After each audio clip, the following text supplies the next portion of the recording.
saya lagi nyari jawabannya Prof. Mahfud. Saya nyari-nyari di mana ini jawabannya. Kok nggak ketemu jawabannya?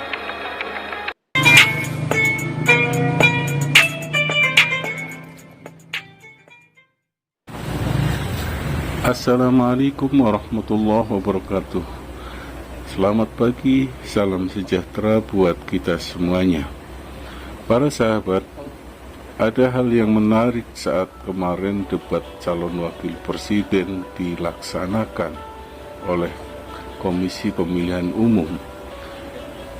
Hal yang menarik diantaranya adalah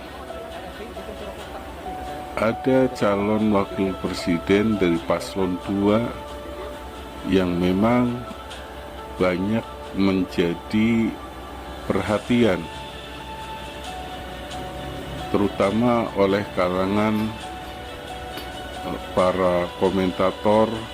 Bahkan hal ini menjadi konsumsi publik, ramai dibicarakan di medsos. Tentu hal ini juga kemudian menarik para pengamat, terutama coba kita lihat komentarnya Cak Islah Bahrawi. Beliau membicarakan juga hal itu, yakni tentang gimmick-gimmick yang dilakukan. Menyesalkan persoalan-persoalan gimmick, karena bagaimanapun debat pilpres ini adalah beauty contest. Sebenarnya masing-masing paslon, masing-masing punya cara untuk menampilkan bahwa I'm the beauty one, I'm the most beauty one than the others. Itu kan pasti. Yang paling saya sayangkan adalah ada humiliation di situ, ada penghinaan. Ketika dia mengatakan, Prof, saya pikir Anda seorang profesor kan. Ini kan humiliation, artinya gini loh, berusaha mendowngrade Pak Mahfud selevel Gibran. Yang saya salut kepada Pak Mahfud adalah kesabarannya. Coba bayangkan, kalau saya jadi Pak Mahfud, mungkin saya akan terpancing dan saya akan ikut panas. Untungnya makom Pak Mahfud udah beyond, gitu loh. Dia berusaha bersabar, sehingga akhirnya dia, daripada dia terlibat dalam satu perdebatan-perdebatan yang tidak substantif, akhirnya dia menolak. Memang sebuah debat itu pernah dilakukan oleh Trump dengan Biden, dan apa yang terjadi ketika itu? Biden dianggap rudeness, dianggap dia itu tidak sopan, kasar terhadap Biden yang lebih senior, sehingga akhirnya apa? Mempengaruhi persepsi orang Amerika untuk tidak memilih Trump dan Trump kalah. Amerika yang seliberal itu juga masih melihat senioritas dan juniornya ketika berperilaku, soal etika, soal moral, dan soal bagaimana gestur orang untuk menghargai orang yang lebih senior. Itu Amerika. Saya tinggal di Amerika bertahun-tahun, dan orang Amerika itu paling liberal among the earth, menurut saya ya. Tapi menurut saya Indonesia akan jauh lebih menghargai orang yang sopan, orang yang hanya mengandalkan gimmick-gimmick, apalagi melakukan humiliation. Nah, ini akan mempengaruhi kepada elektoral, dan memang betul persepsi itu kan akhirnya temuan drone emprit memang persepsi negatifnya 60%. Tinggi, saya sudah bisa membayangkan itu. Awalnya startingnya Gibran oke nih, ini another element of surprises. Saya sudah berharap begitu. Seperti debat yang pertama, saya anggap Gibran melakukan element of surprise. Wah, ini element of surprise berikutnya nih. Tapi ternyata kemudian dirusak oleh gimmick-gimmick yang kebablasan yang kemudian berubah menjadi humiliation. Ini membuat orang kemudian seolah-olah menjadi antipati. Bahkan ada salah satu cuitan di dalam Twitter gitu, nih lihat nih, Pak Mahfud nggak bakal nerima salamannya dari Gibran nih. Dia pikir mungkin ya, ini buzzernya 02 ketika itu yang ngomong, dia pikir mungkin Pak Mahfud sama seperti Prabowo yang kamu salaman dengan Mas Anies gitu. Beda makom lah, beda makom. Nah, yang saya lihat memang ya, kalau kita mau melihat ini adalah tentang bangsa masa depan, maka seharusnya yang kita lihat itu bukan hanya soal pemikirannya, tapi juga bagaimana gesturnya dia, bagaimana postulat pemikirannya itu, dan bagaimana dia mengapresiasi orang lain di dalam debat. Sekali lagi saya ulangi, debat ini adalah beauty contest. Orang akan melihat setiap detik dari berbagai perspektif apa yang dilakukan oleh orang-orang ini. Dan ini akan menjadi pertimbangan utama dari setiap orang yang akan memilih.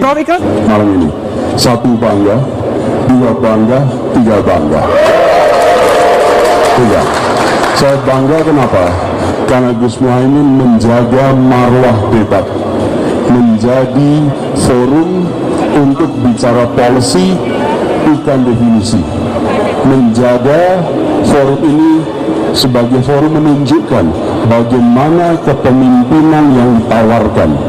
Kepemimpinannya level kebijakan, bukan level yang teknis yang sama sekali jauh dari tingkat kepemimpinan nasional. Yang kedua, menunjukkan sikap yang menghormati lawan bicara.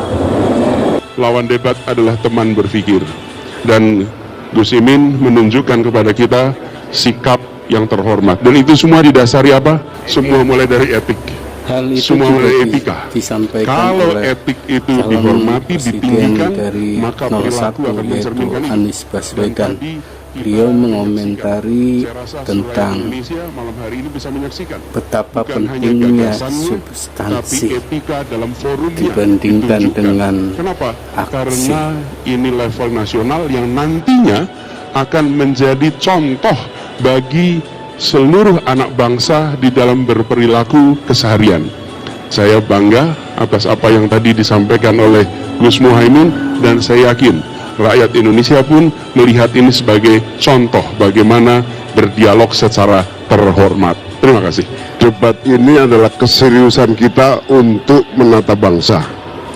Kegagalan seluruh pembangunan kita hari ini, kita selalu terjebak pada gimmick-gimmick yang tidak pernah membawa kepada perbaikan.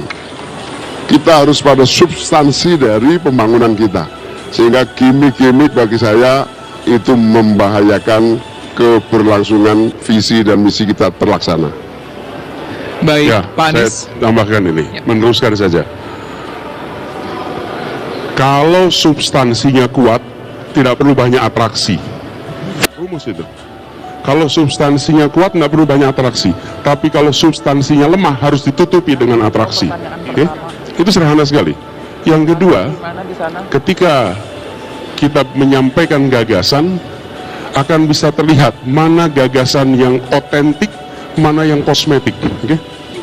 Anda akan bisa menyaksikan di situ.